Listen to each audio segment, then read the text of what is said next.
Boa noite, então a gente continuando então o capítulo 1 do livro, né? Hoje a gente vai ver a seção 1.2, também nesse tema de funções e modelos do capítulo. Nessa seção a gente vai ver uma lista de funções essenciais e algumas propriedades, né?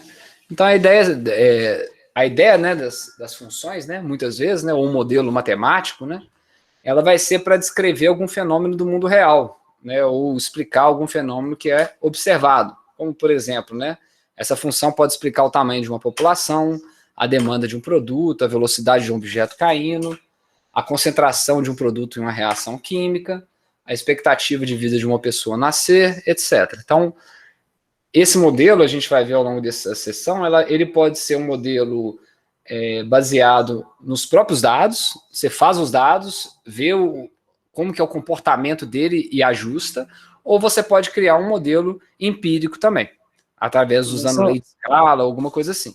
Pois não? O colega tá no grupo do WhatsApp aqui pedindo para aceitar ele. Falou que ainda não entrou, não. Não aceitou, não. Para mim aqui... Manda ele tentar entrar de novo, que nem tá aparecendo aqui, ó. Geralmente aparece aqui quando alguém tenta entrar. Isso. Perfeito. É porque às vezes eu posso ter clicado e tirado ele do...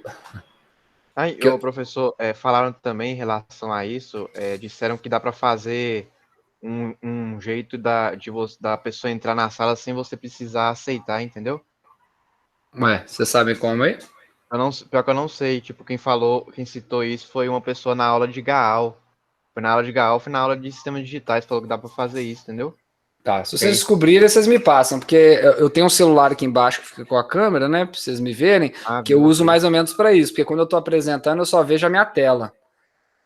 Então eu não consigo, eu meio que, se alguém entrar no meio da aula, não aparece às vezes o barulho aqui para mim, às vezes eu só vejo aqui. Mas aí vocês me chamam a atenção aí, se alguém tiver ficado de fora, ou se tiver uma dúvida que vocês botaram no chat, na hora eu não consegui ver aqui embaixo, porque eu tô olhando para cima aqui, aí vocês me chamam, tem uma dúvida, aí eu olho aqui no chat e respondo, tá? Então a ideia desses modelos, né, é entender fenômenos e fazer previsões sobre o comportamento futuro, né? Essa física determinística, né? Se você conhece no caso, né, dos modelos, a gente está falando que é matemático, mas muitas vezes pode ser aplicado em situações da física, da química, mas seria esse determinismo, né? Se você conhece o caminho e a trajetória e a equação que rege, né, esse caminho, você pode descobrir num tempo futuro qual que seria o comportamento que ela teria, né? Então, a figura aqui vai ilustrar o processo dessa modelagem matemática. A gente tem um problema no mundo real, formula um modelo matemático, esse modelo matemático, né, resolve esse problema do mundo real, ou explica, a gente tira conclusões a partir dessa solução, interpreta, e essa interpretação vai trazer previsões que esse problema do mundo real, né, pode gerar no futuro. E pode voltar para um novo problema do mundo real, que agora foi gerado por essa previsão. Tá? Então, esse modelo matemático é uma representação precisa de uma situação física, né? Ele é uma idealização, né? Então, muitas vezes ele vai ser simplificado, mas ele vai responder bem dentro, né, do que foi escolhido. Esse modelo também, para ele ser um bom modelo, ele tem que simplificar a realidade para que seja possível esses cálculos matemáticos, né, mantendo essa precisão e conclusões que sejam significativas. É importante entender as limitações do modelo. Existem vários tipos de função que podem ser usados para modelar as relações no mundo real. A gente vai ver alguns exemplos daqui, que eu vou mostrar, principalmente aplicados em física, né, que é mais a minha praia. E a seguir a gente vai descobrir, então, discutir o comportamento e gráfico dessas funções e exemplos de situações que podem ser modeladas por elas. Tá? Então, o primeiro caso, que é o mais simples, são modelos lineares. Né? O modelo linear é uma coisa diretamente proporcional à outra. Né? É a equação de primeiro grau mesmo. Então, quando a gente diz que o y é uma função linear de x, a gente quer dizer que o gráfico da função é uma reta. Né? A gente pode escrever uma fórmula para essa função como sendo, né, o y, a nossa função de x, é mx mais b. Igual a gente fez, né, naquela primeira aula de motivação, né, onde m vai ser o coeficiente angular da reta e b vai ser a interseção dessa reta no eixo y. As funções lineares variam numa taxa constante, né? Então, por exemplo, se a gente tem uma função linear, né, f de x é igual a 3x menos 2, e a gente tem uma tabela de valores amostrais, né? A gente pode ver que para qualquer valor de x, eu encontro o valor de f de x. Né? E aí estariam todos esses pontos dentro dessa reta que representa essa função. Sempre que x aumenta 0,1, né, a gente pode ver pelos valores da tabela, f de x aumenta em 0,3. Então, a taxa desse aumento é constante na função linear. 1 vale 1, 1,1 de x vale 1,3, 1,2, que é o incremento de 0,1, aumenta 0,3, o incremento de 0,1 aumenta 0,3 e por aí vai. Então, essa é a propriedade das funções lineares. Né? Vamos ver um exemplo.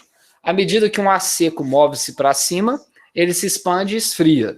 Se a temperatura do solo for de 20 graus e a temperatura a uma altitude de 1 quilômetro for de 10 graus, expressa a temperatura em graus Celsius como uma função da altitude, h, em quilômetros, supondo um modelo linear. Ou seja, 20 no solo, 1 quilômetro foi para 10.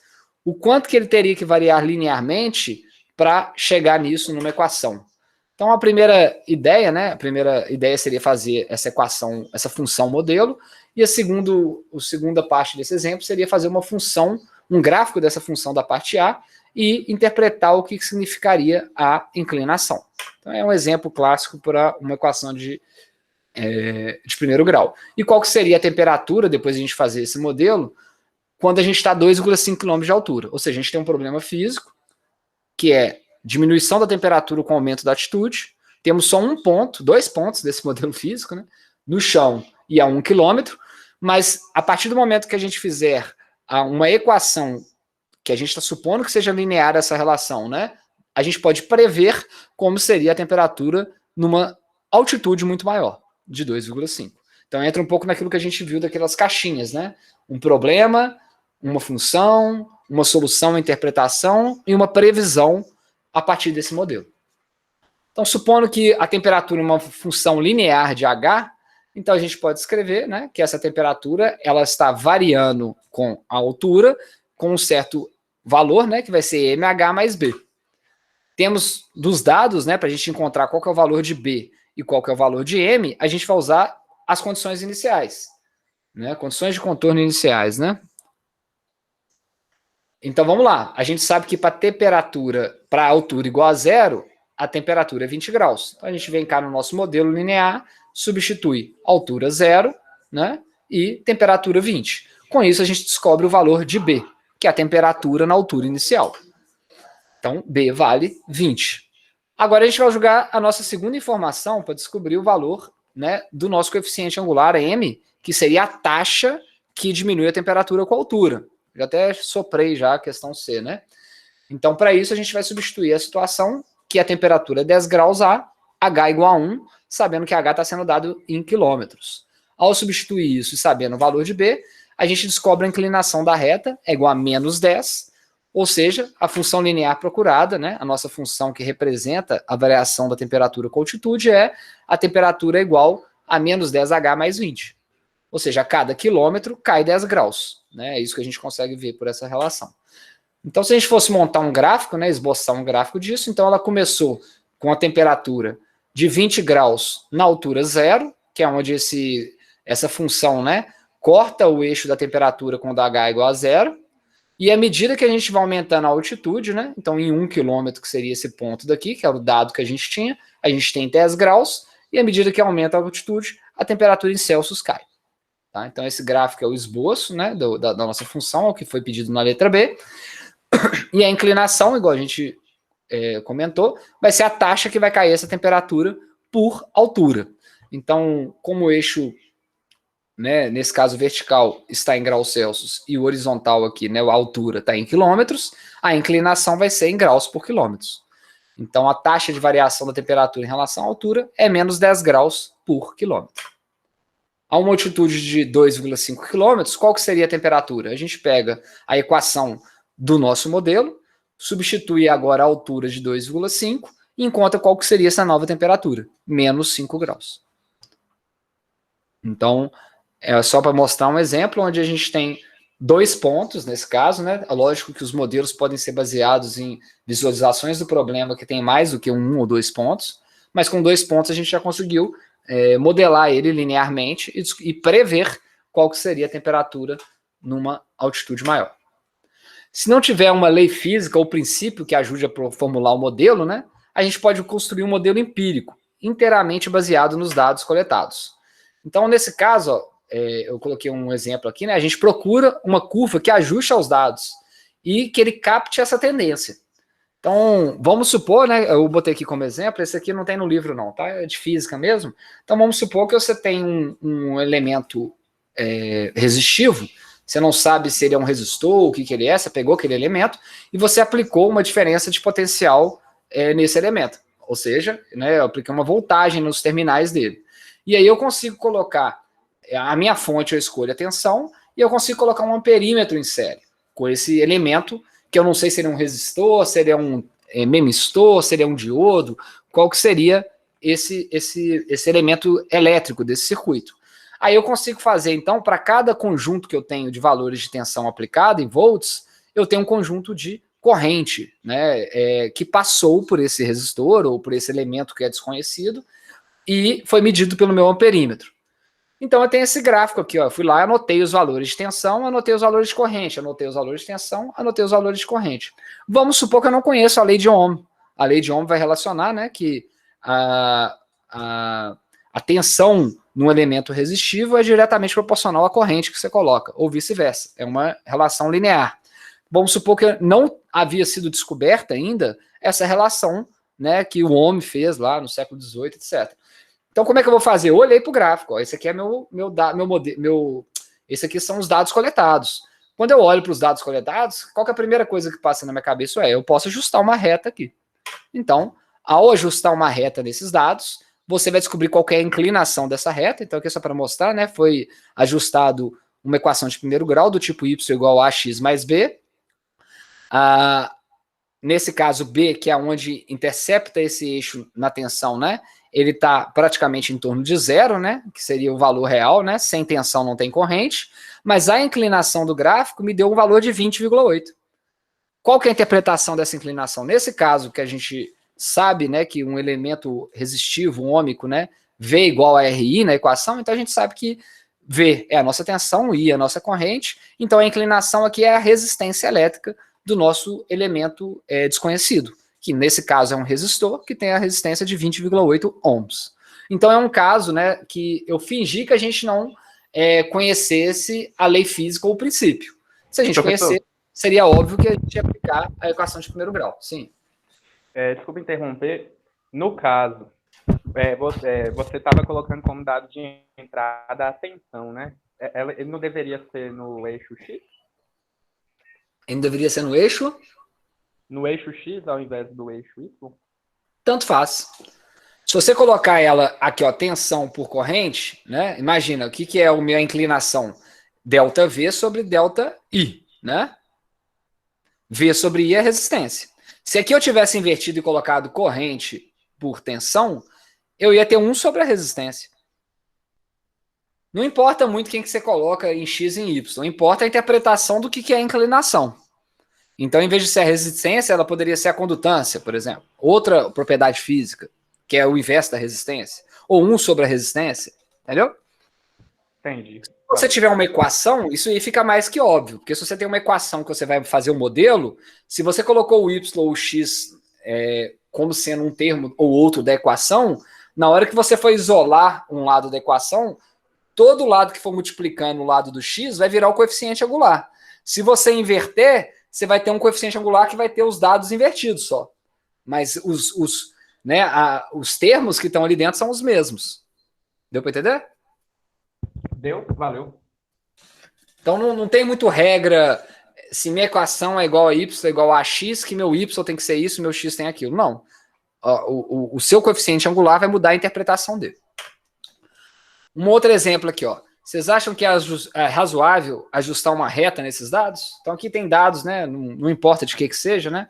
Se aqui poderia ser, por exemplo, um elemento não resistivo, né? Aqui poderia ser a oscilação de um sistema massa-mola. Se bater no olho, aqui são os dados experimentais. Vocês ajustariam uma reta nesses dados? Não. Não, né? Então a gente teria que, né, não é o caso agora dessa seção, muitas vezes o modelo não vai ser linear. Então aqui seria um ajuste exponencial que foi feito, né? Aí você vai tirar os seus dados, que é as constantes A e as constantes B, e aí de acordo com o modelo físico que você está fazendo, eles vão ter um significado, às vezes A vai ser uma altura, B vai ser uma temperatura, então isso vai depender se existe esse modelo físico e qual que são os valores dos eixos, aqui é só para ilustrar o ajuste, e aqui foi feito um ajuste do tipo de seno de AX mais B, né, que ficaria melhor, né, nesse caso do que ajustar uma reta.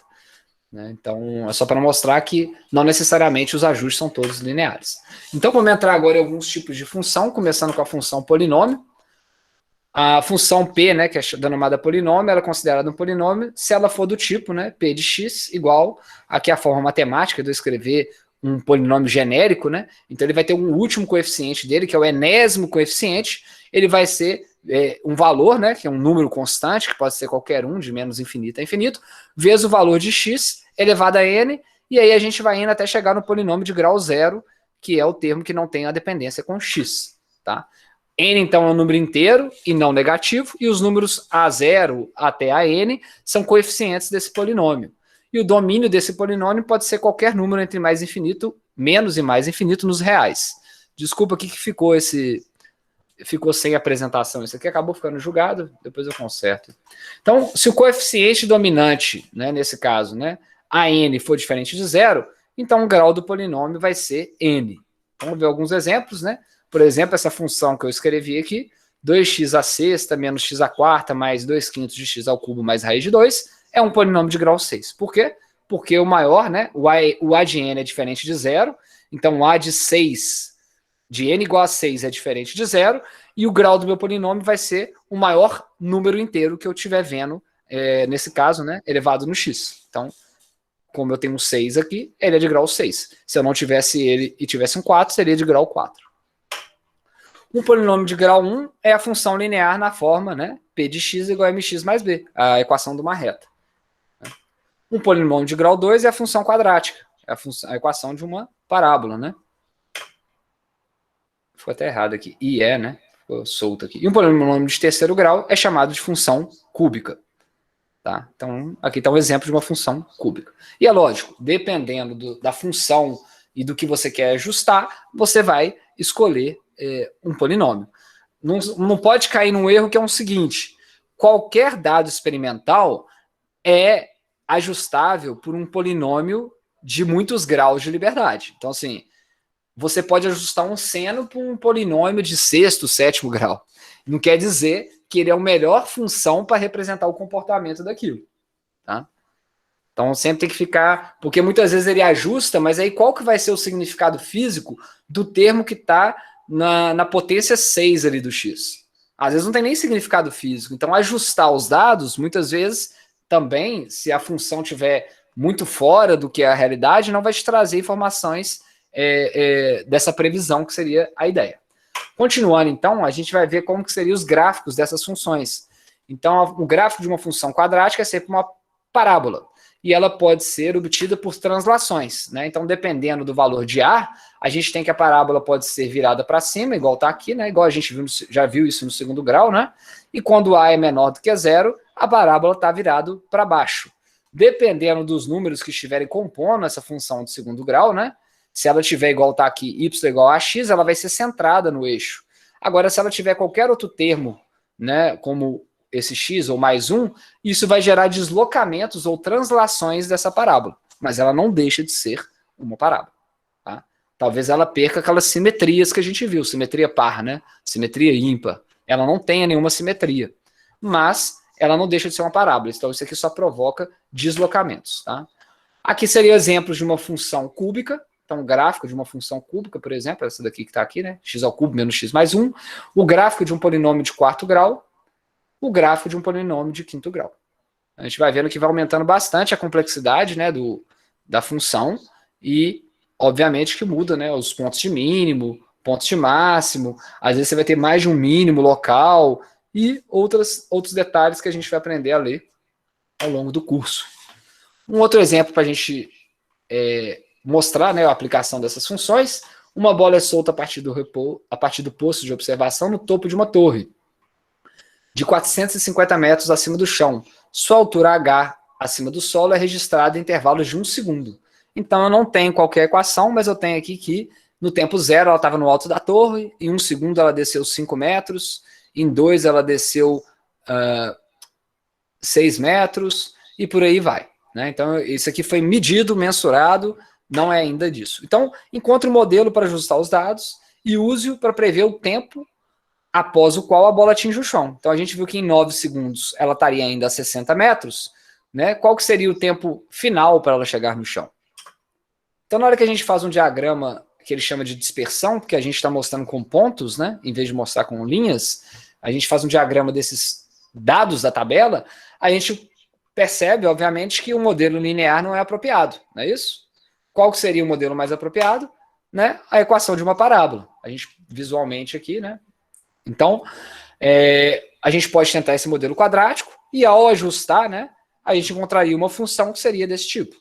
H igual 449,36, que é praticamente a altura inicial, né, no tempo 0, se a gente cortar os dois lados aqui, mais 0,96 vezes t, menos 4,9 vezes tempo ao quadrado. Nós já vimos que... Opa, desculpa aqui, tá, gente? Que alguém me ligou aqui no telefone, não sei se interrompeu aí a fala. A gente já viu que... a gente não viu, né? Na verdade, vocês vão ver em fundamentos de mecânica, né? Que um movimento com aceleração constante, igual em queda livre, a equação dele é de uma parábola, né? E aqui a gente teria a posição inicial, aqui teria a velocidade inicial, e aqui teria a aceleração dividido por 2. Então, agora que a gente tem a função da altura em relação ao tempo, a gente pode descobrir qual que seria a altura 0, né, de acordo com essa escala. Qual que é o valor de t para a altura 0. Então, com esse ajuste do modelo adequado, a bola atinge o chão quanto h foi igual a 0. Então, a gente vai ter que resolver uma equação de segundo grau. Então, a gente usa lá a equação, né, a fórmula de Bhaskara, né? Nesse caso daqui, né? Menos b mais ou menos b ao quadrado, menos 4ac sobre 2a, substitui, e aí, nesse caso, a gente vai encontrar duas raízes. Por quê? Porque isso aqui é uma parábola. Então, ela vai ter uma raiz com tempo positivo e uma raiz com tempo negativo. É lógico que tempo negativo não tem significado físico. E a gente só está usando, né, o tempo positivo, metade dessa parábola aqui, né? Então, a raiz positiva de 9,7, né, seria o tempo final para essa bola atingir o chão. Então, até 9 metros, a gente viu que ela estava a 61 metros do chão, com 9,7 segundos ela se encontra ao chão. Vamos agora ver as funções de potências, né? Então, a função que são da forma, né, f de x igual a x elevado a a, onde a é uma constante, é chamada de função potência. Vamos considerar vários casos, a gente vai falar de 3, basicamente, aqui. Primeiro, que a é igual a n, onde n é um número inteiro positivo. Ué, se a é igual a n e n é um número inteiro positivo, essa potência virou o quê? Um polinômio, né? Nesse caso, né? Então, os gráficos que são de x elevado a n para n inteiros são polinômios de somente um termo. Então, essa aí cai, essa potência cai nesse caso, no caso anterior que a gente viu dos polinômios, né? Então, a gente já conhece, por exemplo, né, os gráficos com n igual a 1, que é o gráfico de uma reta, e n igual a 2, que seria a parábola, né? Aqui estariam, né, os demais polinômios, só para a gente ver. Então, x igual a 1 está aqui, né? Uma reta, x igual a 2 uma parábola, x igual a 3 já daria essa função ímpar, né, que a gente identificou ela na última aula, x igual a 4 daria uma nova função par, que não é uma parábola, apesar de parecer, e x igual a 5 daria uma outra função ímpar. A forma do gráfico depende de n ser par ou ímpar. Olha só que interessante. Quando o nosso n é ímpar, a nossa função é ímpar. Quando n é par, a nossa função é par, né? Então, basicamente, nessas potências, né, a gente pode levar isso em consideração. Agora, se eu tiver... Isso é porque eu só tenho um termo, tá? É lógico que se eu tiver outros termos subsequentes, aí você tem que ver como que é a junção desses termos. E a forma da gente ver se a função é par ou não era o quê? substituir menos x e ver se a função tem o mesmo valor do que x. Se tiver, né? Ou seja, se em x ela tiver o menos um valor de menos x, a função é par. Se em x ela não tiver o mesmo valor de menos x, e sim menos a f de x, que é o caso daqui, ela é ímpar. Isso a gente viu na última aula. Observe que à medida que n cresce, o que acontece com o gráfico? Ó? Famílias de funções de potência. Então, à medida que a potência n cresce, olha o que está acontecendo. Né? A gente vê que... Então, aqui, não sei se está dando para vocês verem legal, né? A gente começa com x elevado a 2, que é a de azul, vamos para x elevado a 4, que é o rosa, e vamos para x elevado a 6, que é esse que está de verde. Então, a gente vê que à medida que a potência vai aumentando, o n vai aumentando, a nossa parábola vai ficando achatada aqui na base. Ó. Então, comparando a azul com a vermelha com a verde, cada vez está mais achatado próximo de zero. Né? Isso vale não só para a função par, mas para a função ímpar também. Né? Cada vez mais, ó, vamos reparar aqui na potência 5, está mais achatado, está mais, né, achatado em relação ao zero. E da mesma forma, né, à medida que, se a gente for pegar, nesse caso, né, como exemplo, né, não importa se é maior ou menor do que 1, mas sendo maior ou igual a 1 ou menos 1, né, o módulo significa isso, a inclinação aumenta. Então, acima de 1, ó, a inclinação acaba aumentando com n. Então, x2 eu tenho uma inclinação, x4 uma inclinação maior, x6 uma inclinação maior ainda. Tá? Essas são as conclusões que a gente tira com o aumento de n numa potência que seja do tipo polinomial com termo só. Agora vamos para o termo, o nosso A vai ser 1 sobre n, onde n é um número inteiro positivo.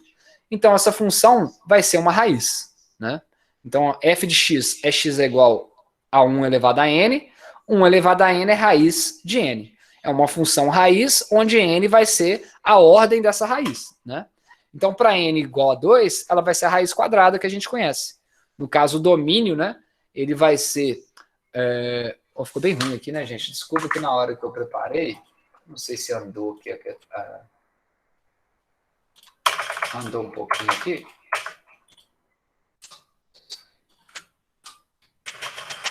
Deixa eu corrigir aqui, porque vai ficar ruim no texto.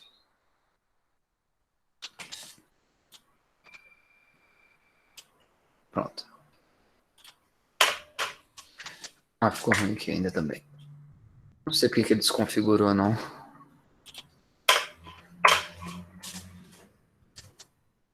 Então, n igual a 2 é a função raiz quadrada. Eu tirei ela daqui.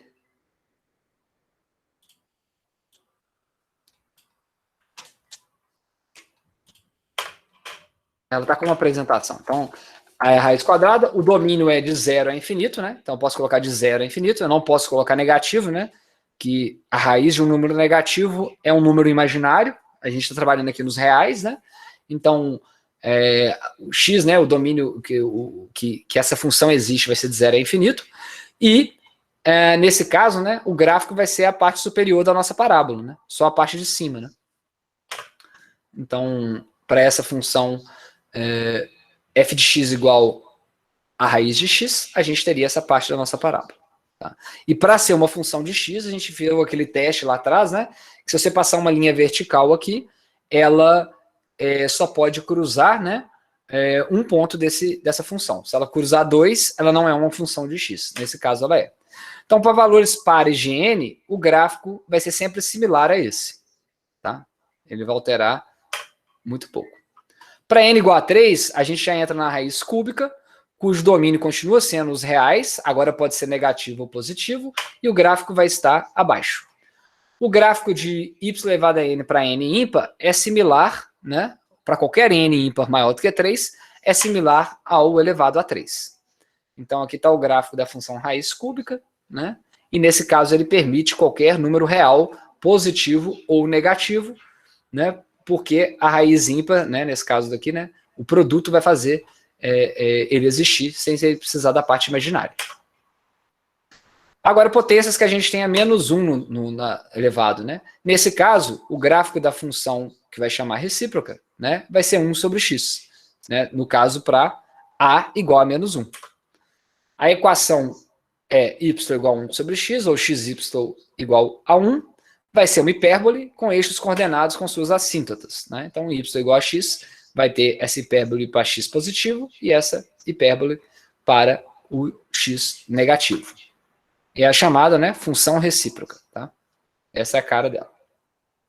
Essa função aparece em física como a lei de Boyle. Então, para ter uma temperatura constante, T constante, né, o volume de um gás é inversamente proporcional à sua pressão. Então, volume inversamente proporcional a uma pressão, onde C é constante. Ou seja, a gente tem o volume em função da pressão, da mesma forma que a gente tem aquela função recíproca que f de x é igual a 1 sobre x. Só que a gente tem C como uma constante. A representação vai ser, né, a mesma representação gráfica de 1 sobre x, né? E nesse caso a gente vê que o gráfico tem o formato somente da metade do gráfico da figura anterior. Por quê?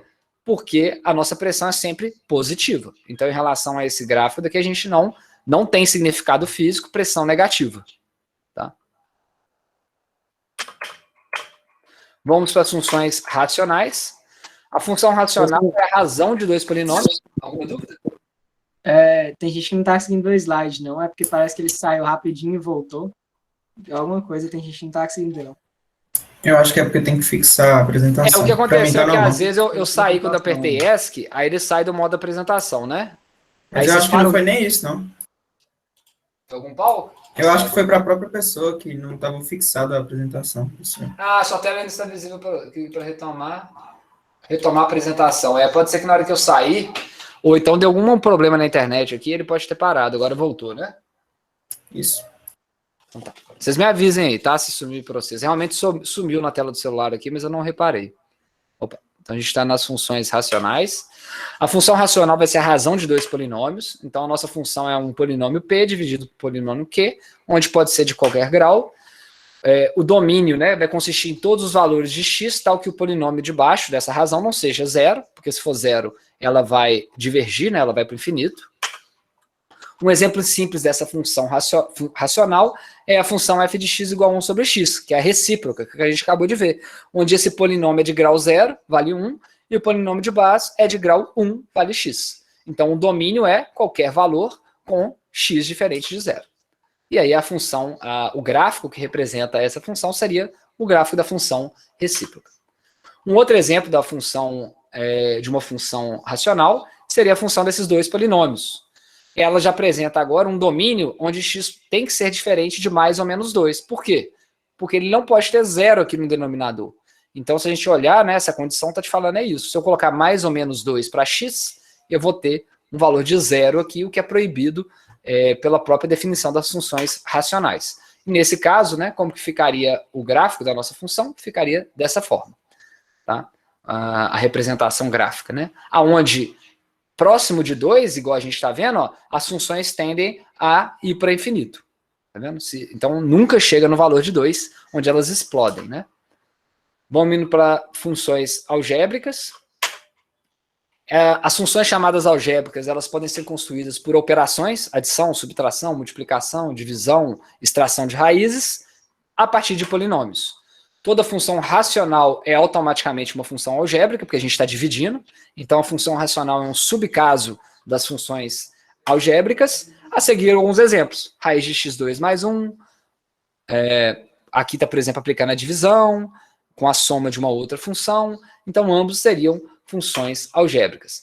Então, lá no capítulo 4, né, a gente vai ver os gráficos que essas funções algébricas podem assumir, que são diferentes formas. Então, está aqui, por exemplo, a função algébrica x vezes raiz de x mais 3, tem esse formato.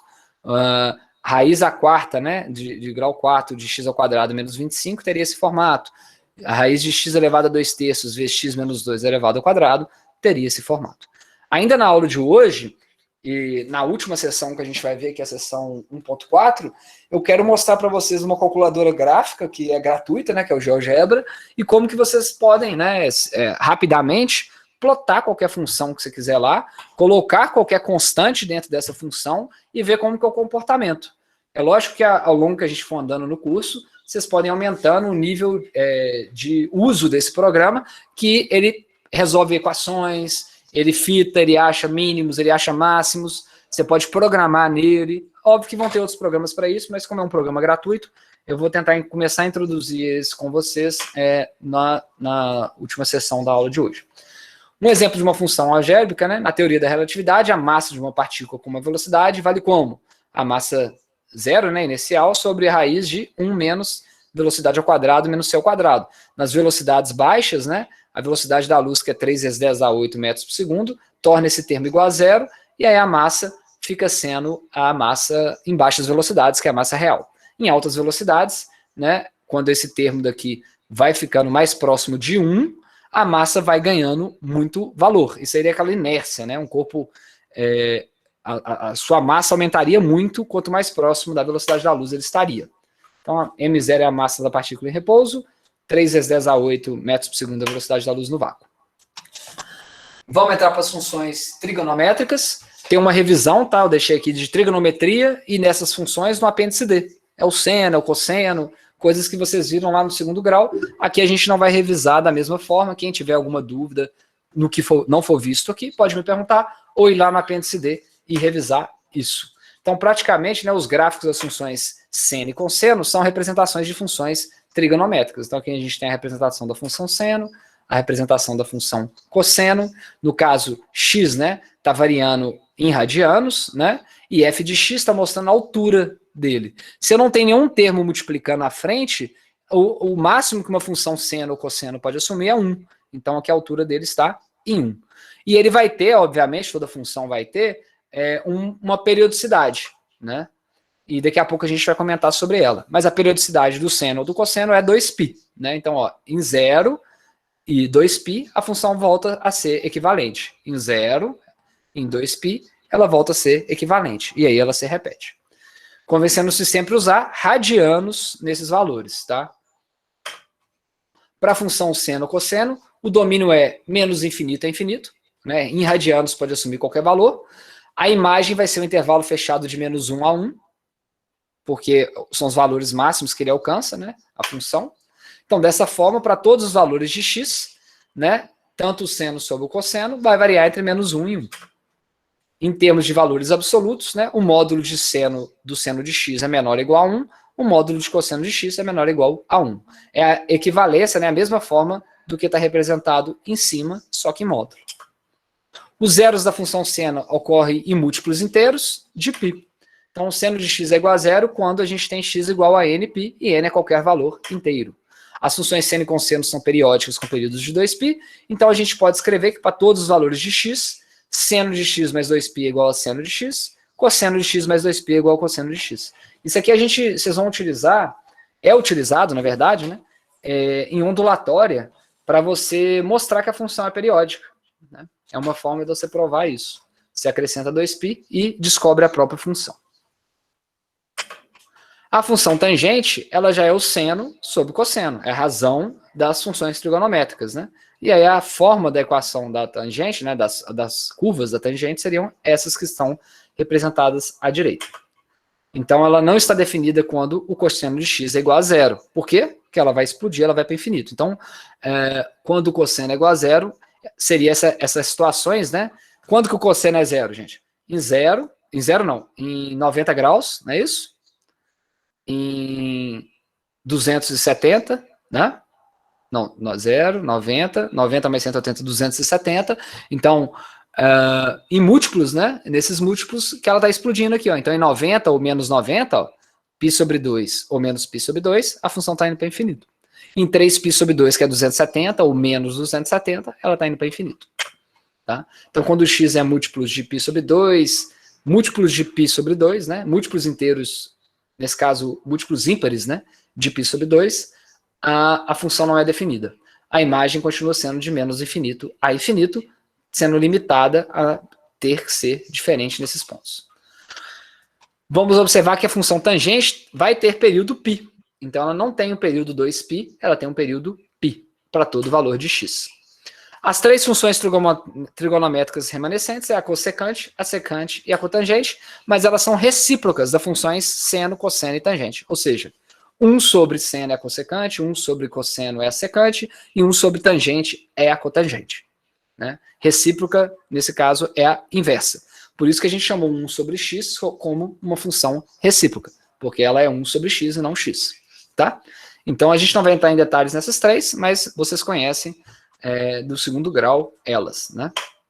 Vamos para as funções exponenciais. Essas funções são da forma f igual a ax, em que a é uma base constante positiva. Então a gente teria exemplos gráficos, né, que eu vou mostrar aqui para vocês. Quando a vale 2 e quando a vale uma fração. O domínio continua sendo de menos infinito a infinito, né, que é o valor que x pode assumir, mas a função sempre vai assumir, né, um valor que é positivo, de 0 até infinito. Então, mostrando aqui os dois gráficos, né, y igual a 2x, então pode ser, né, entre menos infinito e infinito, mas a nossa imagem, que é a altura em y, é sempre positiva, e nós conseguimos ver, né, que eles têm até a cara bem parecida, né, praticamente eles são espelhados, né, as duas funções. Esse aqui poderia ser utilizado para um crescimento populacional, por exemplo, de uma bactéria. Geralmente são crescimentos exponenciais, né? Até a própria propagação, né, do Covid é uma propagação que é exponencial, né? Por isso que eles ficam trabalhando com aquele fator de contabilidade, né, de contaminação, né? Se o fator estiver acima de 1, significa que uma pessoa contamina mais de uma, né? Contamina uma, né? Se for 1,1, e aí tem aquela coisa que a cada 100 pessoas, vai ter que lembrar direito exatamente na função da Covid o que significa, mas eu sei que se ela significa, que se ela for acima de 1, significa que uma pessoa contamina muito mais do que uma pessoa, né? Sei lá, se for 1,3, uma pessoa contamina a cada 3, alguma coisa assim. Não estou lembrado agora da função, mas é uma função exponencial, onde o termo exponencial foi ajustado para os tipos de variante e feitas do modelo. E pode ser utilizado, né, a função com fração para um decaimento radioativo. Né? Seria um exemplo de aplicação desse.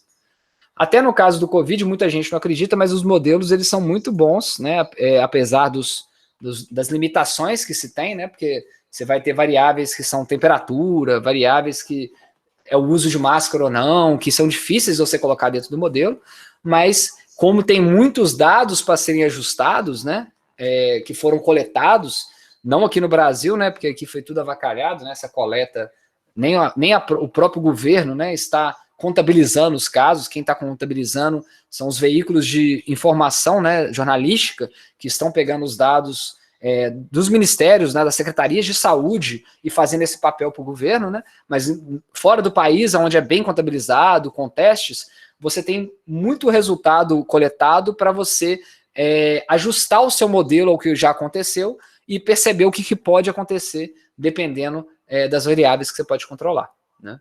Então isso foi utilizado, por exemplo, para prever se crianças indo para a escola poderia aumentar, né, o nível de contaminação. Vamos então para as funções logarítmicas, né? Então a função logaritmo é do tipo, né, log de alguma base de x, onde a é uma constante positiva, são inversas das funções exponenciais. Então, né, se você tira o logaritmo de uma função exponencial, você faz cair a base, por isso que ela é chamada função inversa, e a função está mostrando a figura está mostrando 4 funções logarítmicas com várias bases, e vendo como que essa base, né, alteraria o comportamento da função. Então a gente começa aqui com a base 2, né, que está essa função com esse formato verde, e à medida que a gente aumenta para a base 3, base 4, base 5, a gente vai tendo uma diminuição, nesse caso daqui, né, das alturas que estão acontecendo. Para que serve uma função logarítmica? Para você representar números que são muito grandes numa base menor, né? Então, por exemplo, o nosso ouvido humano, né, a gente escuta numa escala logarítmica. Como que o nosso ouvido consegue ir de 20 Hz, não sei se é 20 Hz, acho que é 20 decibéis, desculpa, um valor bem baixo, ou alguma coisa em torno de 20 decibéis, até altos valores, desculpa, em frequência, tá? 20 Hz até 20 kHz, né? Então, o nosso ouvido ele tem uma escala que vai de 1 a 10.000. Então, a gente fala que a escala do nosso tímpano é logarítmica, né? Ela tem todo esse espaço de variação. E a gente poderia ajustar, né, a nossa audição humana por uma função desse tipo. Em cada caso, o domínio vai ser de 0 a infinito, a imagem é de menos infinito a infinito, quando a gente está vendo aqui. As funções crescem devagar quando x é maior do que 1. E quando x é menor do que 1, elas caem muito rápido. Classifica as funções a seguir em um dos tipos discutidos. Essa primeira função, vocês acham que é de qual tipo? Algumas vão encaixar em mais de um tipo, tá? Qual que é o tipo dessa primeira função? Exponencial. Função exponencial de x ao expoente. A segunda função? Polinomial. Potência, ou polinomial, né, de grau 5. Nesse caso, as duas estão certas. A terceira função? Algébrica. A gente viu que pode ser a algébrica, ou poderia ser também aquela do coeficiente, né, que tem a razão dos dois, né? E essa última função? É uma polinomial. É, polinomial de grau 4. Né? Esse aqui é só para a gente estimular um pouco a memória. É lógico que vocês não têm que decorar qual que é o tipo de função, né? Com o tempo e o uso, vocês vão acabar batendo o olho e visualizando, até porque várias técnicas que a gente vai ver ao longo do curso, de integral, de derivada, vai fazer bastante diferença você identificar o tipo de função. Mas para aquele tipo de função, em geral, a técnica se aplica para todas as funções. Né? Então, a técnica de você derivar um polinômio é a mesma para qualquer polinômio. De você derivar um exponencial é a mesma para qualquer exponencial. Então, isso vai ficar mais automático depois de um tempo. Então, a gente acabou essa sessão 1.2. Eu vou passar aqui para a sessão 1.3. Tá? Ela é bem menor do que a sessão 1.2. E depois, por último, a gente vai fechar com a sessão 1.4, que já entra a parte da calculadora gráfica que eu quero mostrar para vocês, deixar o link, e aí vocês ficam livres para começar a brincar com ela ali. É interessante vocês aprenderem isso no primeiro período, que aí vocês vão aplicar ao longo do curso inteiro. É lógico que vocês vão aprender depois a usar matemática, Java, e você pode escrever as suas funções, plotar nos seus programas, mas num nível mais fácil de programação, né, que é baixa, né, que você só vai lá e preenche, escreve as coisas, ela é bastante prática. Então, nessa sessão a gente vai ver novas funções a partir de funções conhecidas. A primeira parte é a transformações de funções. Então, aplicando transformações aos gráficos de uma função, a gente pode obter o gráfico de funções relacionadas. Então, a gente vai considerar inicialmente as translações. Então, se C for um número positivo, um gráfico de uma função mais C vai ser igualzinho o gráfico da função x, deslocado de C para cima no eixo y. A mesma forma, né? Se eu tiver um gráfico de uma função de x menos C, agora eu estou mexendo na direção, né, horizontal, né? Aqui, ó, não, aqui era na vertical, em y. Aqui eu estou mexendo na direção vertical. A função nova vai ser igualzinha à função f de x, deslocada C unidades à direita. Então, vamos tentar ver isso. Então, é como que a gente transforma uma função em outras. Aqui está a função original, f de x. Aqui a gente tem f de x com x menos c, jogamos ela para a direita. X mais c, jogamos ela para a esquerda. F de x mais c para cima, f de x menos c para baixo. Então, basicamente, a regra é, se c for maior do que zero, se a gente tem um gráfico do tipo f de x mais c, a gente só precisa deslocar... Alguém que levanta a mão. Sim? Ô, professor, esse PDF aí você vai disponibilizar para a gente? Vou. Ah, tá. Obrigado. Ele tá um resumo do livro, tá? No livro tem mais informação do que eu tô colocando aqui. Mas eu vou colocar, igual eu já coloquei, né? O material da última aula já tá lá em PDF para vocês. Tá. Professor, alguém caiu, tá pedindo para repetir só essa parte, por favor? Isso. Então vamos ver aqui que fica mais fácil, ó. Y é igual a f de x mais c. Isso aqui, né, vamos pensar aqui, independente da função f de x, ser primeiro grau, segundo grau, terceiro grau, se essa função for zero, o que esse c está fazendo? Ele está somando um valor na direção de y. Então, o papel, quando a gente faz um f de x mais c, é simplesmente deslocar a função f de x na direção vertical de mais c, igual está aqui, ó, o laranja. Então, ele seria esse primeiro caso. Você apenas desloca o gráfico, né, c unidades para cima. Na mesma coisa, se eu colocar menos c, eu vou deslocar ele c unidades para baixo.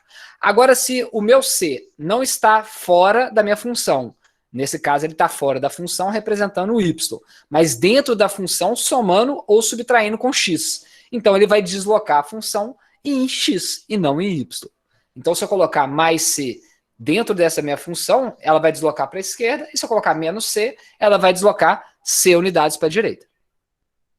Aqui está descrito de uma forma genérica, tá, gente? Para qualquer função, isso aqui é válido, tá?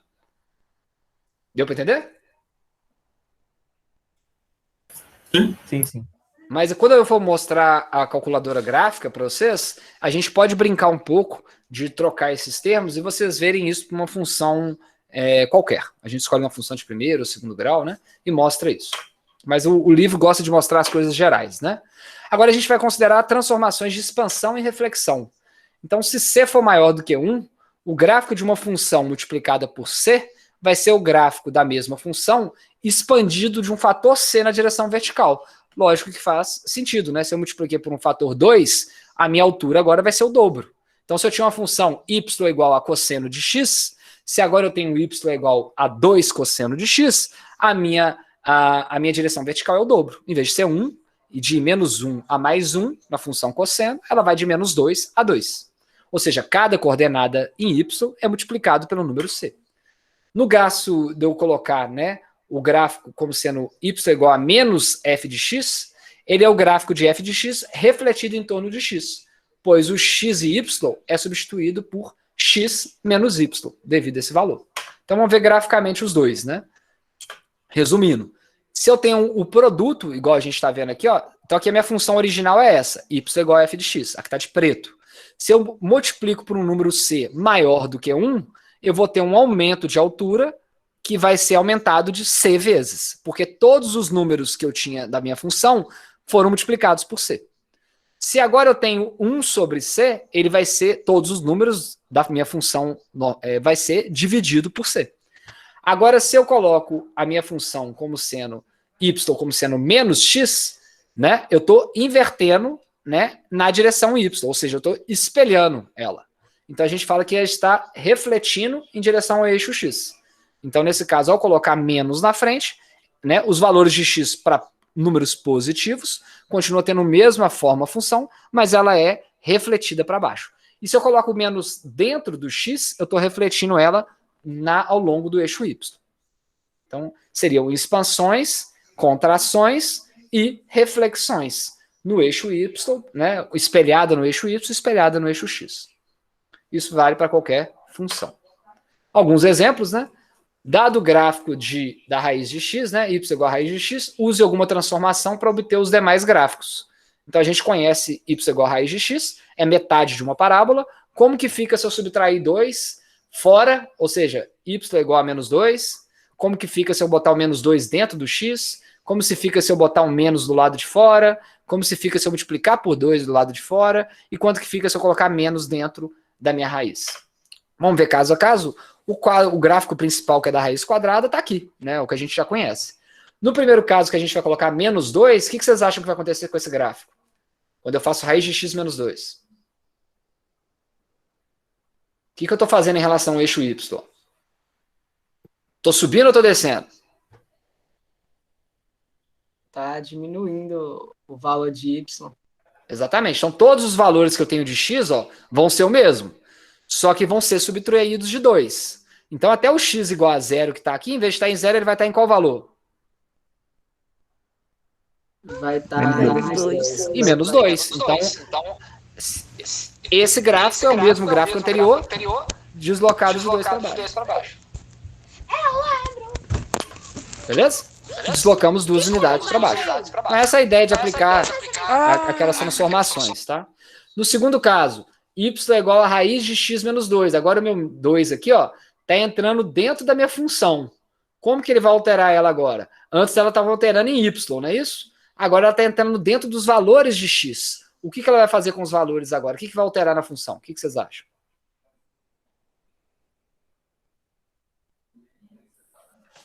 Vai deslocar na horizontal, né? Vai deslocar na horizontal, perfeito. Então deslocamos 2 unidades para a direita. É a mesma lógica, né? Então vamos fazer os outros casos agora. E se a gente tiver agora menos raiz de x, o que vai acontecer com o gráfico? Eu estou com menos no eixo y. O que vai mudar? Vai espelhar ele? Exatamente. Ele vai ser refletido em relação... ficou até esquisito, né? Refletido em torno do eixo y, não, hein? Refletido em torno do eixo x, né? Sei lá como é que você vai ver essa reflexão. Acho que tá errado aqui. Isso aqui é do livro, tá, gente? Eu colei aqui o texto que tá lá. Eu olhando para de trás aqui, ó, para mim ela foi refletida em relação ao eixo x, né? Não sei. Também. Ele considerou que é no eixo y, mas deu para entender, né? Ele é refletido em relação ao negativo de y, né? E essa daqui que eu multipliquei por 2, o que vai acontecer? Vai crescer para cima, né? Assim, falei informal. Ela vai amplificar 2 vezes os valores de y. Então, em vez de y estar aqui, ela vai estar bem maior. E vai expandir todos os valores de y no fator 2. E esse que é raiz de menos x, o que vai acontecer? Não tem, né? Tem, ué. Se existe menos aqui, por que não tem? Ele não vai existir para números x positivo, né? Porque para x positivo, a raiz negativa vai ser mesmo. não real. Mas ele vai existir para x negativo. E o que vai mudar? Sim. Vai ser do outro lado. Exatamente, ele vai para o outro lado. Refletido em torno do eixo x, de acordo com... Ou será que eu troquei isso aqui? Eu posso trocar também, viu, gente? Porque variou o y, né? Os valores de x lá continuam o mesmo, né? Acho que eu troquei aqui, tá? Pode ser... Depois eu confiro lá no livro. Mas vocês entenderam a ideia, né? A figura aqui vai mostrar as expansões quando aplicadas uma função cosseno com c igual a 2, né? Igual eu falei com vocês. Então, a cosseno está aqui, né, de rosa. Quando eu multiplico por 2 a função, dobra a amplitude, vai para 2. Quando eu divido por 2, diminui a amplitude para metade, né? Agora, quando eu aplico um fator meio, aí em vez de eu estar em x, né? Então, imagina que eu estou mexendo em y, ó. O eixo y multiplicou por 2, o eixo y dividiu por 2. Agora, na hora que eu coloco minha razão, minha nova transformação dentro da minha função em x, ela vai alterar agora o parâmetro x. Então, o meu cosseno de x está aqui. Se de repente eu coloquei meio de x, ela vai alongar a minha função na direção de x. Igual vocês estão vendo aqui. Agora, se eu coloco 2x, ela vai encurtar, ela vai reduzir a minha função em relação a x. Então, que são só exemplos dessas transformações que a gente viu. Tá? Outra transformação vai ser tomar o valor absoluto da função. Então, se eu tenho um módulo de uma função, e essa função vale f de x, quando fx for maior do que 0, né, quando ele for maior ou igual a 0, y vai valer igual a menos f de x. Li errado aqui, né? Ela vai valer f de x quando for maior ou igual a 0 e vai valer menos f de x quando f de x for negativo. Por quê? Porque ela sempre tem que dar um número positivo. Então, para obter esse gráfico do módulo, a partir do gráfico, o que a gente tem que fazer? A gente mantém o x positivo igual e faz uma reflexão em torno do eixo x para o outro eixo. Então, a gente vai como se fosse espelhar essa função. Tá? Então, vamos esboçar o gráfico dessa função, módulo x² menos 1.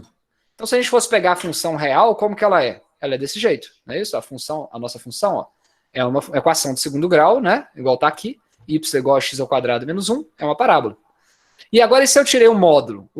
A gente viu que quando ele for positivo, x for positivo, o módulo vai dar positivo, não vai alterar em nada. Então, para x, para qualquer valor de x, né, desculpa, que esse número aqui dê positivo, né, que a função dê positivo, ou seja, acima de 0 do y, ela vai se manter igual.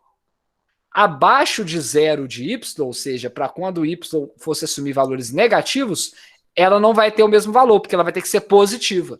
Então, o que vai acontecer no gráfico? Isso aqui vai refletir para cima. Então, essa parte da função que era negativa, ela não pode ser mais, porque a gente está pegando o módulo, e ela vai ser, nesse caso, né, que está no eixo x, refletida para a parte positiva do eixo y. Todo mundo entendeu? O porquê? Sim. Combinação de funções. Então, duas funções podem ser combinadas para obter novas funções. F mais G, F menos G, F vezes G e F dividido por G. Da mesma forma que a gente soma, subtrai, multiplica e divide números reais, a gente pode fazer as mesmas operações com N funções. Então, as funções soma e diferença são como definidas. Então, se eu tenho uma função f mais g de x, ela é a função f de x mais a g de x. F menos g, e ambos defendem de x, é igual a f de x menos a g de x. Então, se o domínio de f, né, dessa função, o domínio de f é a e o domínio de g é b, ou seja, a função a tem um tipo de domínio e b outro domínio, né, que são números que ela aceita para encontrar esse valor, né, são valores que ela aceita, o domínio da soma vai ser a interseção de a com b. Pois tanto f de x quanto g de x tem que ser definidos. Tá? Então não é a união, é a interseção. A gente vai ver isso graficamente. Então, um exemplo. Se a gente pegou a função raiz de x, que ela tem de 0 até infinito, só números positivos, e um domínio de g de x, que vai de raiz de 2 menos x. Ou seja, nesse caso, o domínio de B, né, dessa função G, ela é de menos infinito, para esse número dar um número positivo, até 2, aonde dá 0. Então, as duas funções, né, ela tem domínios diferentes. Qual que vai ser a interseção dos domínios? A interseção dos domínios vai ser de 0 a 2. Então, eles têm de comum aonde? 0, que é o domínio que está vindo de menos infinito até 0, então 0 entra, e aqui ele não vai mais até infinito, porque de interseção ele só tem até 2. E a nova função é a soma das duas. Tá bom? Então é só para ilustrar como que seria isso. Analogamente, né, a gente pode ter o produto e podemos ter o quociente de duas funções para gerar uma nova função. Nesse caso, né, o domínio da função produto é a interseção, né, de A com B, mas a gente não pode dividir por 0. Né? Então, assim, o domínio, quando a gente for falar, né, da divisão, vai ser a interseção dos domínios de A com B, supondo que G não pode ter 0 como valor do seu domínio, porque senão a função vai explodir por esse valor. Então, vamos pegar um exemplo. F de x é igual a x ao quadrado, g de x é igual a x menos 1. Então, o domínio da primeira função é qualquer valor racional, e o domínio dessa segunda função, f de x, aí depende, né? Lógico, vamos pegar a razão, né? Que foi o caso que ele pegou aqui, né? Eu estou pegando como se fosse o produto. Pegando a razão das funções, né? X ao quadrado sobre x menos 1, o que a gente vai ter? x2 pode assumir qualquer valor real, né? X, no primeiro momento, menos 1, também pode assumir qualquer valor real. Mas na hora que você faz a divisão deles, a gente não pode ter divisão por 0 no denominador. Então, o limite que a gente vai ter é que ele pode assumir qualquer número diferente de 1. Ou seja, a união de menos infinito até 1 e de 1 até infinito é qualquer valor, né, sem incluir o 1. Existe uma outra combinação de funções para obter uma nova função. Então, vamos supor que a gente tem aqui uma função y, né, uma função que depende de raiz de u, e a gente tem uma outra função que é u, que depende de x. Então, vamos perceber que u depende de x e y depende de u. Ou seja, y é uma função de u e u é uma função de x. Então, afinal das contas, y é função de x. Ou seja, se eu substituir o valor de u na função de y, eu vou ter y em função de x. Tá? Então, vamos fazer isso pela substituição, né, para observar isso. Né? Então, eu tinha aqui meu g de x o meu u vale x ao quadrado mais 1. Então, se eu pegar o meu u e substituir na raiz, eu vou ter uma nova função, que é a raiz de x ao quadrado mais 1. Esse procedimento é chamado de composição, pois a nova função é composta pelas funções dadas f e g. Até um método de resolução que a gente vai ver de integral é por substituição simples. Nós vamos substituir uma parte dessa integral por uma nova função, voltar com essa função dentro dele e tornar essa integral mais fácil de integrar.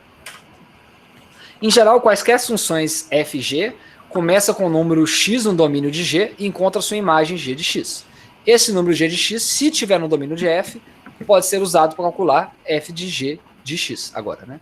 O resultado é uma nova função obtida pela substituição de g por f, que é chamada de composição.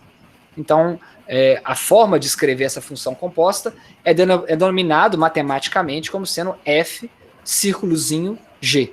Né? Ou seja, você lê como sendo uma função composta entre f e g.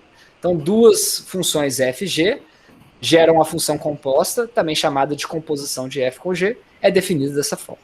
Então, seria a forma matemática de se escrever a composição de duas funções para elas virarem função de uma só. Mas, matematicamente, como que isso funciona? Eu peguei minha função g e substituí na minha função f, fazendo com que f agora seja dependente de x. Igual a gente fez nesse caso daqui. Ó. F depende de u depende de x, então eu substituo u dentro da minha função f e faço a função composta g com f. Combinação de funções, então o domínio dessas funções f, né, compostas com g, é o conjunto de todos os x no domínio de g, tais que g está no domínio de f. Então aqui é mais ou menos para tentar mostrar isso. Né? Em outras palavras, né, a gente tem uma entrada na função g, vai ter uma saída de g que depende do valor, né, desse domínio de x, então ele vai ter uma imagem de g, que é a gente vai entrar com a imagem de g, né, e a gente vai ter esse domínio g de x, esse domínio de x vai ser a imagem da nova função f, que vai dar uma saída. Se a gente tem a composição dessas funções, a gente não precisa fazer esse passo duas vezes. A gente já passa direto por essa função e já tem direto a saída dela, né? Então, em outras palavras, né, voltando aqui, ó, a gente chama isso de composta, né? Só para vocês memorizarem aí, né? Então, f composta de g é definida sempre quando g e f de x estiverem definidas, né? As duas têm que existir nesse intervalo de x, né? A figura 11 vai mostrar como figura em termos de máquina, né? Então, ou você passa para cá e depois para cá, ou você vem direto. Vamos voltar para a gente tentar ver isso. Ou seja, ou eu acho a função u com o valor de x que faz parte do domínio de u, aí depois com o valor de u eu descubro o valor da função para u, ou eu faço a substituição da minha função u dentro da minha função f, encontro a minha função final, que é a composta, e substituo o x direto nela. Então eu faço essa parte depois essa, ou faço diretamente a função composta. É isso que essa máquina está mostrando aqui. Então, um exemplo, né? Ficou meio mal feito aqui que ele não... Eu devo ter dividido errado, tá? Se a função f de x é x ao quadrado e g de x vale x menos 3, encontra as funções compostas f com g e g de f. Então, a solução aqui. Se a gente faz primeiro a função composta f de g, a gente vai substituir, né, a função g dentro de f. Opa. Então, a gente vai substituir, nesse caso, né, a nossa função vai ser para o caso de... acho que ficou meio fora de ordem aqui, viu, gente? Está um pouquinho avacalhado. Mas a gente vai substituir a nossa função x, né, f de x, para quando g vale x menos 3. Isso vai dar o quê? Se a minha função f é x ao quadrado, se eu estou colocando x menos 3 como sendo o meu novo x, então eu vou ter uma nova função composta, x menos 3 ao cubo. E se eu fizer o inverso? Então agora minha função x ao quadrado vai entrar dentro do valor de x da função de g. Então, ao colocar o valor de f dentro da minha função de g, eu tenho uma nova função, x ao quadrado menos 3. Vocês verem que a função composta, a ordem altera. Uma eu estou usando o novo valor de x de g para jogar em f, e na de baixo eu usei um novo valor de x, de f de x, né, ou de x, de f para jogar em g. Professor? Sim? O último slide eu não consegui acompanhar, não. Foi meio rápido. Isso daqui? Uhum. Deixa eu tentar mostrar ele no papel. O que ele ficou ruim a sequência. Ô, professor, só me tira uma dúvida aqui. Então, nessas operações de funções, né? De todas, o domínio delas vai ser a intersecção dos dois domínios, né? Isso. Entendi, Zada. E tem que existir, né? Os números que você for substituir, tem que existir nas duas funções, né? Se não existir uma delas, ele não vai existir para as duas, né? Mas isso acaba sendo um pouco óbvio quando você substitui uma na outra, né? Porque uma já tem um limite. Quando você substitui uma função dentro da outra, o limite dessa ou daquela continua existindo, né? O limite de números que ele não pode assumir, por exemplo. Ou números que não podem estar nesse domínio. Então, nesse caso daqui, na primeira substituição que foi feita, né? Então, a gente pegou e vai fazer a composta de f com o valor de x. Então, a nossa função f de x, ela vale x ao quadrado. Agora, em vez de fazer isso, eu vou fazer a função de f de g de x. Ou seja, o valor de x agora é meu g. Como que isso vai ficar a minha função? Ela vai ser uma função de x igual a x menos 3. Talvez essa etapazinha aqui que faltou no raciocínio. Ele pulou aqui, né? Então, como que vai ficar essa função? Ela vai ser igual a x ao quadrado, onde x vale x menos 3. Então, ela vai ser x menos 3 elevado ao quadrado. Tá? Aqui é a mesma coisa. Agora eu quero fazer que minha função eu tinha uma função g de x, que é igual a x menos 3, e eu quero fazer uma função g, onde ela vai depender de f de x. Né? Nesse caso, né, o meu novo x vai ser a função f de x. Então, isso aqui vai ficar o g da minha função x igual a x ao quadrado. Então, isso vai dar x menos 3, x ao quadrado menos 3. Deu para entender? Deu. Tá, eu vou deixar a anotação no slide, tá? O slide também vocês vão pegar ele inteiro, vocês não vão pegar ele avacalhado igual ficou na apresentação aqui, não. Então, lembrando que a notação f composta de g significa que a função g aplicada primeiro e depois f é aplicada, então você aplica uma depois da outra. Então, no exemplo 6, f de g é a função que primeiro subtrai 3, então eleva ao quadrado. Então, quando a gente fez, né, f de g, primeiro a gente subtraiu 3, depois elevou ao quadrado, e g de f é a função que primeiro eleva ao quadrado e depois subtrai 3. Então, a ordem tem que seguir dessa forma. É possível fazer a composição de 3 ou mais funções. Então, se a gente tiver funções compostas de f com g com h, a gente segue essa mesma regra. Primeiro substitui h na função de g, depois substitui essa nova função no valor de f de x. Né? Então, a gente passa para a última parte da aula, que é um pouquinho mais rápida, tá? Vamos fechar isso aqui. Depois eu salvo isso aqui, não tem problema. Que seria essa parte da computação gráfica, tá? Eu vou falar um pouco de uma forma geral, depois eu vou fazer um paralelo e vou abrir o GeoGebra para a gente aplicar algumas coisas que a gente viu na aula e algumas coisas que essa sessão vai falar. Então, vai falar sobre calculadores e computadores gráficos, né? Na época que eu fiz cálculo, né? Isso aí nem existia, né? Assim, a ideia, né? A gente usava no máximo a nossa calculadora gráfica era HP, né? Que você poderia plotar algumas funções bem dificilmente digitando elas lá. Eu tinha 48G+, né? Na época que eu fazia engenharia. Eu cheguei a fazer engenharia elétrica e design antes de fazer física. Depois que eu fui para a área de física, então, depois que eu fui para a física, eu joguei minha calculadora fora, porque na física, igual na matemática, você não usa número mais, você só usa letra, tudo algébrico, né? É A, é B, A pode ser qualquer valor, B pode ser qualquer valor, então acaba não ajudando muito. Mas hoje existem vários programas abertos, né? E igual o Python é um programa aberto, existem calculadores e computadores gráficos abertos, e a ideia é vocês aprenderem algum deles ao longo desse curso, e o trabalho que eu quero que vocês façam no final do curso, ou algum momento que vocês vão apresentar para mim, eu acho que eu botei no final, vai ser utilizando uma calculadora gráfica ou um computador, tá? Não vai ser feito na mão. Então eu vou tentar pensar em temas, e aí os grupos podem escolher esses temas e aplicar uma calculadora gráfica para explicar esse conteúdo. Então não é uma coisa para a gente fazer correndo agora, vocês vão aprendendo ao longo do curso e vão aplicar isso no final desse trabalho.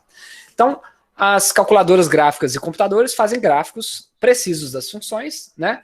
Tanto as calculadoras como os computadores, existe um recorte retangular, que é a janela de exposição. Então, você escolhe a janela que você quer observar da sua função, se você quer dar um zoom, etc. O GeoGebra, eu vou mostrar para vocês, ele já escolhe essa janela para você, então isso aqui não faz nem muito sentido, mas se você vai programar e vai mandar imprimir um gráfico, plotar um gráfico para você ver, você vai ter que determinar essa janela.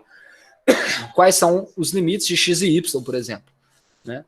E muitas vezes, né, se você não prestar atenção nessa janela, quando você tiver que definir ela, a gente pode deixar uma parte da imagem completa e enganar em relação a como a função se comporta.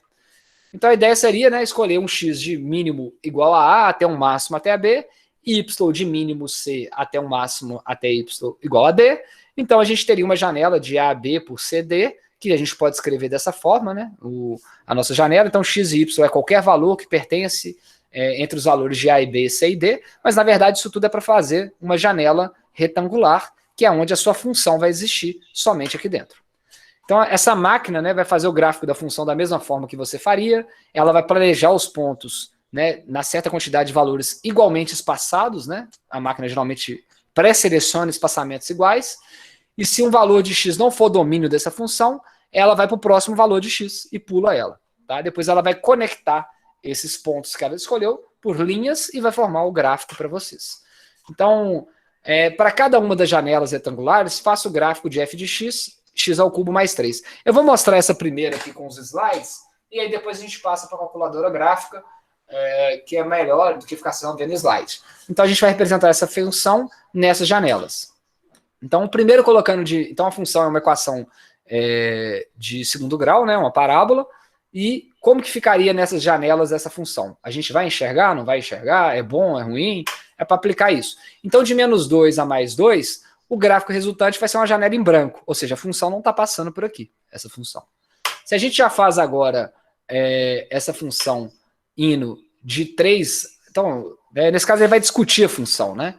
significa o quê? Se no instante de reflexão proporciona a explicação, né? Note que para qualquer valor positivo maior do que zero, vai existir todos os valores de x. Então, a gente só vai ter valores de x aparecendo, né? Nesse caso, né?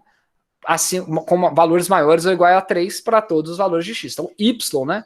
Vai assumir sempre valores maiores ou igual a 3. Naquela janela que a gente fez de 2, a nossa função começa aqui no 3, não vai ser possível vê-la. Então, uma imagem dessa função é o próprio número 3 que tem que aparecer, né? E o próximo número que seria infinito. Então, significa que o gráfico está inteiramente fora da janela retangular de menos 2 a 2 e de menos 2 a 2. Ou seja, através de saber qual que é a imagem que a gente obtém, se você escolher uma janela que está fora dessa imagem, você não vai ver a sua função, né? Então, algumas outras janelas. As janelas de menos 4, 4 até 4, 4, a gente começa a ver uma beirinha da função. Menos 10 a 10 para menos 5 a 30, a gente já começa a ver a parábola. E se a gente afasta demais, parece que essa parábola está encostando no nosso eixo X, o que não é verdade. Então, obviamente que dependendo de quanto que você está escolhendo a sua janela, você pode ter interpretações diferentes, tá? Eu vou passar para a parte gráfica, no final ele vai falar a família de funções, como que a gente pode, por exemplo, nessa função, variar C, né? Então, a y é igual a x ao cubo mais cx, a gente pode variar o valor de C para encontrar novas famílias de funções. Então, a gente vai fazer esse gráfico que vocês estão vendo aqui na calculadora. Então, vocês vão chegar aí na sua casa aí e vão descobrir aqui, né? Eu posso digitar aqui, ó, GeoGebra no Google, aí já tá. E no telefone? O aplicativo do telefone também serve? Eu não sei, viu? Pode ser que já tenha uma versão para telefone aí. Eu não sei. Pode ser que tenha, né? Eu não sei. Tem. Senão vai ter outros, com certeza vai ter outros programas que é para isso, né? Então, ó, cliquei, vocês viram aqui, ó. Achei o GeoGebra, cliquei, entrei na minha calculadora gráfica. Aí eu venho cá e vou usar o quê? Quero usar Start, iniciar o uso da minha calculadora. Então já está aqui bem mastigadinho, né? Os meus eixos. Aqui é para você escrever aqui, né? Eu posso entrar com uma expressão, um texto, uma imagem, etc. Então você pode vir cá e escrever, por exemplo, x. Aí está aqui, ele já plotou para mim, né? O gráfico da equação de primeiro grau. Posso colocar x ao quadrado. Aí ele já mostrou aqui como que seria a minha equação de segundo grau. Você pode ajustar a sua janela, né? Ele automaticamente já está ajustando a janela para você. E aí a brincadeira que ele fez lá, né? Se você quisesse fazer aqui, você teria que vir aqui, exibir... peraí. Aqui, ó. Tabela de valores. Não é o caso. Nesse caso...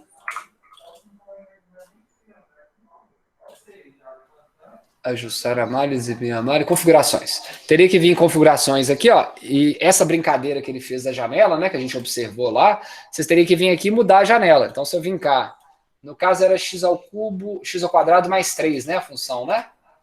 Deixa eu botar um mais 3 aqui. Então, ela deslocou para cima, né, igual a gente viu.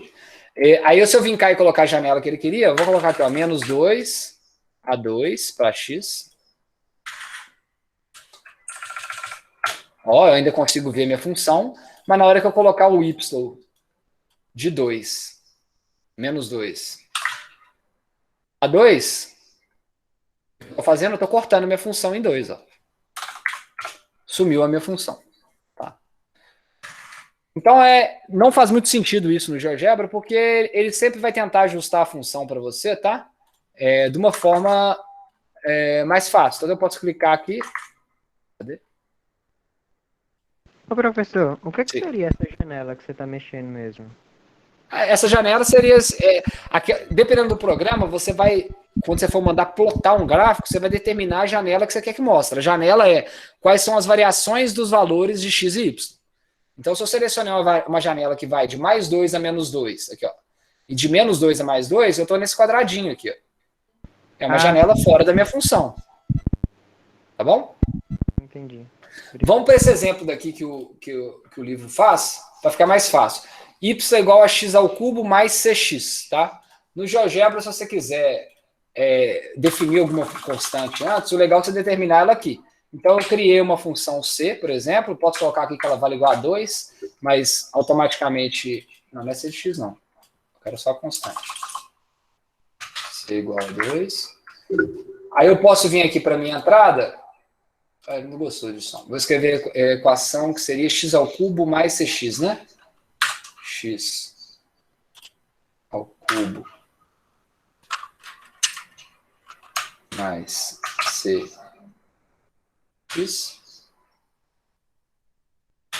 Perfeito? Eu quero que minha constante C seja igual a 2. Vamos ver se ele gosta. É porque ele não gostou disso.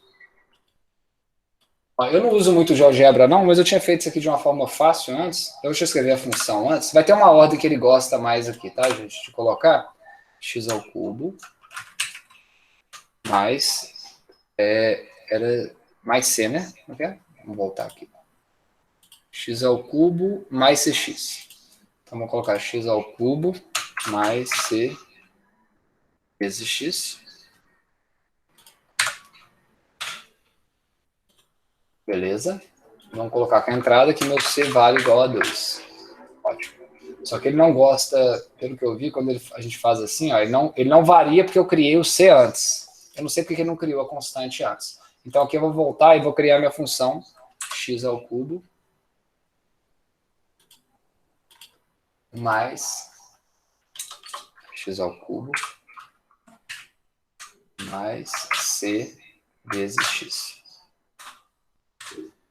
Perfeito.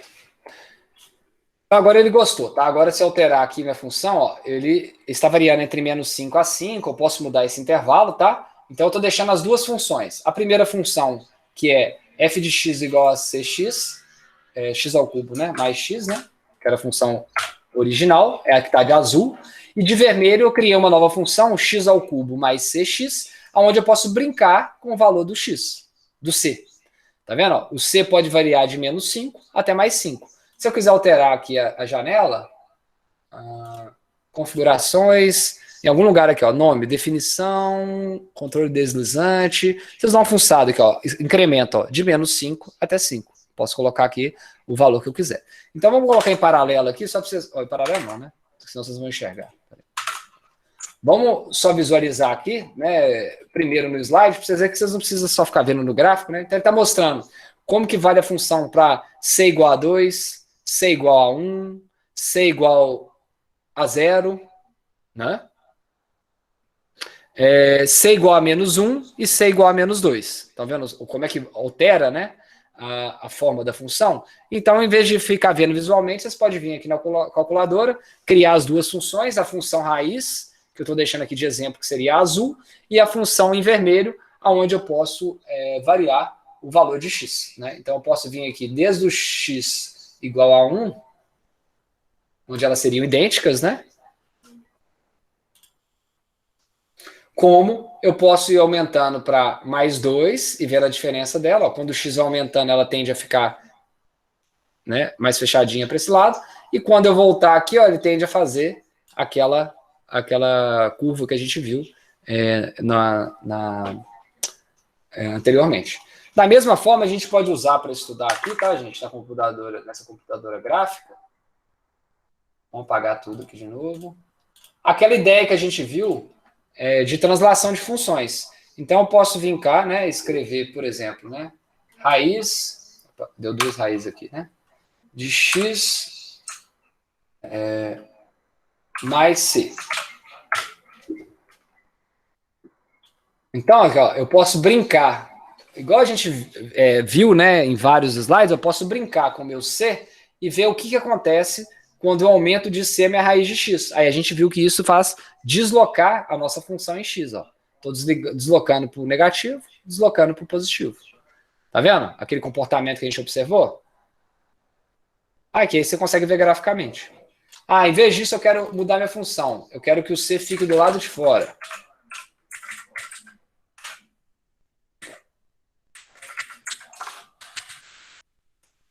Mais c. Mudei a minha função. Agora eu estou deslocando no eixo y. Se eu faço com o meu c para o lado de fora, eu desço quando eu boto negativo, eu subo quando eu coloco positivo. Todo mundo entendeu a ideia? E se eu colocar agora na função menos aqui na frente, o que acontece? Ela inverteu. Né? E aqui continua deslocando. Então, a ideia que eu queria, para fechar o assunto com vocês, né, desse capítulo, eu não vou ficar andando nessa sessão, porque ela vai ficar reproduzindo essas coisas que a gente viu ali. Né? Esse aqui é até o último slide dele. É mostrar que você pode usar graficamente as calculadoras ou computadores gráficos para ver comportamento das funções. Tá? Isso aqui é a coisa mais básica que eu estou fazendo em relação ao GeoGebra. Igual eu falei com vocês, né? Ele faz muito além disso. Né? Você pode solucionar uma equação algébrica, você pode descobrir termos de uma série de Fourier, você pode, né, programar. Tem uma janela aqui. Você pode... Deixa eu ver nesse outro aqui. Não. Tem aqui a parte de materiais didáticos, né, que você pode ver. Existe muito curso na internet, mas ele permite também que você programe. Tá? Aqui, ó, você pode achar interseção. Eu posso colocar duas curvas aqui, então, ó. Vou voltar aqui. Poderia criar uma curva X aqui, ó, e encontrar qual que seria a interseção.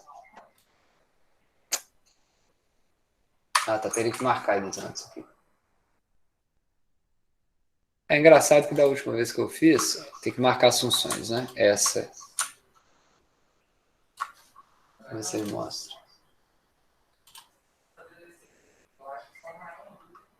Ele quer que eu escolha 2 objetos de sequência, não estou conseguindo selecionar. Aí, ó, a interseção, achou a interseção, que é o ponto A. Aí, se eu clicar no ponto A, no ponto B, em algum lugar aqui, ele vai me falar qual que é o valor dele. Aqui, ó. Então, o valor de A é a interseção da função f com a função g, que ele criou aqui, né? E o ponto A vale esse valor que está aqui. O ponto B ou C é o mesmo, né? Porque eu fiquei clicando em cima do mesmo valor. Aí, quero saber quanto que vale esse valor no gráfico, a interseção com a origem. Então... tem N ferramentas para vocês olharem aqui, transformar, construções, estão vendo? Então, eu indico a todos vocês, tá? Já irem se familiarizando com essa ferramenta que é poderosa, é gratuita, e vão ajudar vocês a estudar. E eu vou marcar exercícios que vocês vão ter que fazer graficamente. Senão vocês vão ter que ficar fazendo tabelinha, ir lá com a régua, marcando pontinho no gráfico para desenhar uma parábola. Né? Então... a ideia é vocês até fluírem melhor com os exercícios. Não entendi essa parte do conteúdo. Não, deixa eu ir lá no GeoGebra, colocar minha função e ver como que ela oscila se eu variar X ou C. E aí você vai ter uma compreensão maior. Depois você pode usar para fazer produto vetorial, produto escalar, podemos usar para fazer integração, podemos usar para fazer derivada, encontrar os limites. Então, ela vai ser uma ferramenta muito útil. Tá bom? Então, eu vou encerrar a gravação da aula por aqui de hoje. Eu peço